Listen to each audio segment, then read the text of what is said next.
विशेष कार्यक्रम में आप सभी का तहे दिल से स्वागत करता हूँ। बीते कुछ सालों में हमारे देश का ऑटोमोबाइल क्षेत्र काफ़ी विकसित हुआ है। ऐसा कहा जा रहा है कि आने वाले 15 सालों में वह व्यवसाय जो है 15 लाख करोड़ को भी पार कर जाएगा। इसके साथ ही देश में फ्लेक्स इंजन की भी चर्चा जोरों से शुरू है।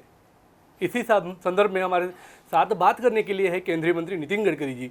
सर नमस्कार, ईटीवी भारत में आपका तहे दिल से स्वागत करता हूँ। सर, फ्लेक्स इंजन क्या है? देखिए, पूरे वर्ल्ड में हर कंपनी पेट्रोल इंजन की गाड़ियाँ बनाती है जो मार्केट में उपलब्ध है। ब्राज़ील, कनाडा और अमेरिका में ऐसी सुविधा है कि आप पेट्रोल पंप पे जाने के बाद कंज्यूमर के साथ ये चॉइस है कि वो 100% पेट्रोल डाले या 100% बायो इथेनॉल डाले। तो बायो इथेनॉल भी ये फ्यूल है, पेट्रोल भी है। हमारे देश में पेट्रोल का भाव अब 100 के ऊपर 110, 115 तक गया है और इथेनॉल का भाव 65 रुपये है।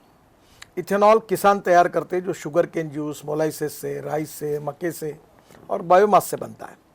हम लोग आज 8 लाख करोड़ का इंपोर्ट कर रहे क्रूड ऑयल का, और आने वाले 5 साल के बाद हमको 25 लाख करोड़ का इंपोर्ट करना पड़ेगा।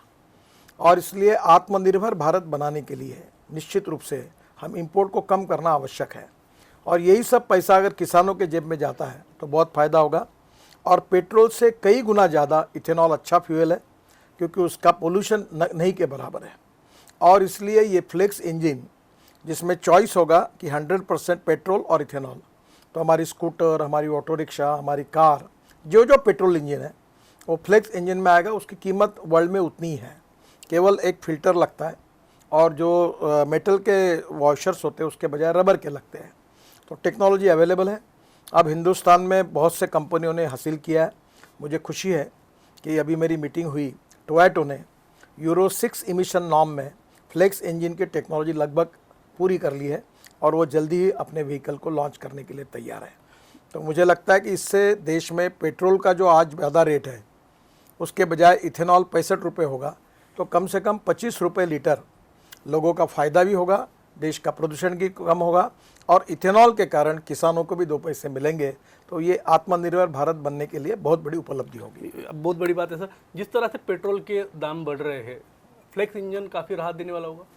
निश्चित रूप से, क्योंकि पेट्रोल की रिक्वायरमेंट कम हो जाएगी और ये चॉइस हो जाएगा कि पेट्रोल और इथेनॉल। तो पेट्रोल का रेट ज़्यादा होगा तो लोग इथेनॉल लेंगे, बाइक स्कूटर इथेनॉल पर चलेगी, अब ऑटो रिक्शा इथेनॉल पर चलेगी। तो मुझे लगता है एक बहुत बड़ी उपलब्धि होगी और इसका फ़ायदा होगा। एक नया इनोवेशन भी है आपका कि भारत नंबर प्लेट के साथ अभी कुछ गाड़ियाँ जो नंबर प्लेट होगा वो भारत के साथ होगा, भारत BH के साथ होगा।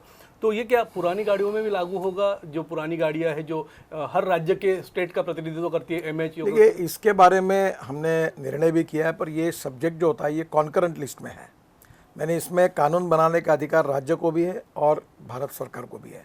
तो हमने अपनी नीति बनाकर राज्यों को भेजी है और हमारा प्रयास है कि निश्चित रूप से ये पूरी योजना क्रियान्वित हो। पर अल्टीमेटली इसका अधिकार राज्य सरकार का भी है, उनको अपना निर्णय करना पड़ेगा। इथेनॉल के जो क्षेत्र है आप उसमें काफ़ी काम कर रहे हैं, तो आने वाले दिनों में पेट्रोल की जगह इथेनॉल ले लेगा? 100% लेगा। इसका कारण, पहले इथेनॉल केवल मोलाइसिस से बनता था शुगर फैक्ट्री में, फिर शुगर कुछ जूस से बनने लगा, अब BHB मोलाइसिस आया। अब इसके बाद राइस हमारे पास पड़ा है 350 लाख टन, तो राइस से इथेनॉल बनेगा, कॉर्न से इथेनॉल बनेगा, फूड ग्रेन से इथेनॉल बनेगा। और इसके बाद जो म्यूनिसिपल वेस्ट है ऑर्गेनिक, उससे भी बन सकता है। और जो बायोमास है जो परली के रूप में जलाते, परली, cotton straw, wheat straw, rice straw, इससे भी बनेगा। तो जैसे जैसे रिक्वायरमेंट बढ़ेगी हमारे देश में इथेनॉल और बढ़ेगा। और अभी तो गन्ने से शुगर बनती है जी, शुगर सरप्लस है, तो शुगर के बजाय जैसे 4% मोलाइसिस निकलता है, तो अब टेक्नोलॉजी है कि 4% मोलाइसिस के बजाय 7% निकाले, यानी 3% शुगर कम करके वो मोलाइसिस में जाएगी, तो और इथेनॉल बनेगा। तो इथेनॉल बनने से देश की इकोनॉमी मजबूत होगी, प्रदूषण कम होगा, इंपोर्ट हमारा कम होगा और सबसे इम्पॉर्टेंट चीज़ है कि किसानों को अच्छा भाव मिलेगा। ये जो पराली जलाते हैं उससे प्रदूषण भी होता है, अगर उससे ईंधन बनता है तो कितना फ़ायदा होगा? 5 टन पराली से 1 टन बायो CNG निकलता है। अब बायो CNG के बजाय बायो LNG, क्योंकि वो लिक्विफाई है, ट्रांसपोर्ट करने के लिए आसान है। तो मुझे लगता है हमारे नागपुर में अभी हमने यहाँ बसेस शुरू की है। मेरा खुद का ट्रैक्टर मैंने पहला देश का ट्रैक्टर है जो CNG पर हम चला रहे हैं।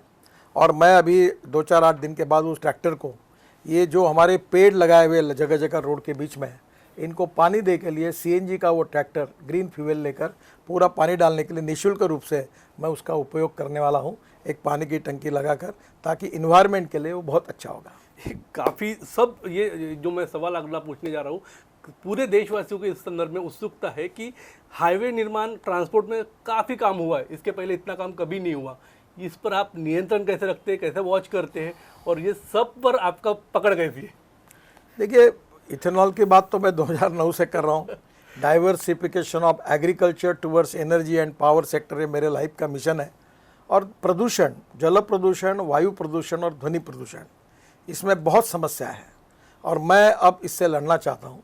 और विशेष रूप से मेरे मतदार क्षेत्र को, नागपुर को, इंटरनेशनल बेंचमार्क में जल प्रदूषण, वायु प्रदूषण और एयर पोल्यूशन में पहुँचाना चाहता हूँ।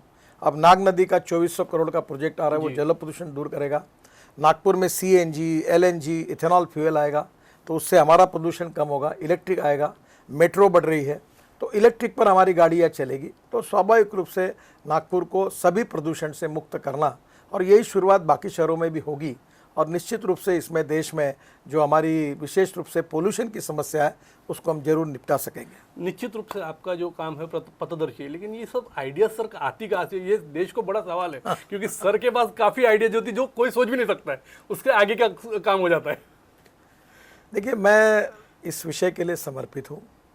अभी आपको बताते हुए मुझे खुशी हो रही है कि अभी मेरी एक वीडियो कॉन्फ्रेंस हुई जिसमें ब्राज़ील के साइंस एंड टेक्नोलॉजी के मंत्री थे, और उसके पहले एक थी, उसमें ब्राज़ील के एक इथेनॉल के एक्सपर्ट थे।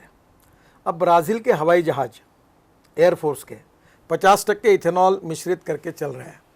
तो मैं अभी एयरफोर्स के साथ भी मीटिंग करने वाला हूँ, राजनाथ जी के साथ, डिफेंस मिनिस्टर के साथ, और मैं उनको रिक्वेस्ट करने वाला हूँ कि इंडियन एयरफोर्स में और एविएशन में ये जितने प्लेन हैं अभी, इंडिगो के, एयर इंडिया के, स्पाइस जेट के, ये सब, गो एयरवेज के, ये भी अब 50% इथेनॉल को यूज़ करें, ये प्रयास मैं कर रहा हूँ।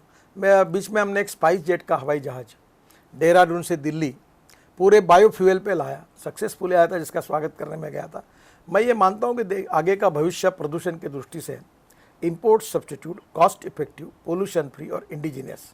हम ग्रीन हाइड्रोजन की बात कर रहे हैं कि जो मेरा कोशिश है कि जो ख़राब पानी है, सीवेज वाटर है, उसको साफ करके वहीं सोलर पैनल लगाकर, सोलर पावर से इलेक्ट्रोलाइजर लगाकर हम हाइड्रोजन और ऑक्सीजन अलग करें और ग्रीन हाइड्रोजन तैयार करें।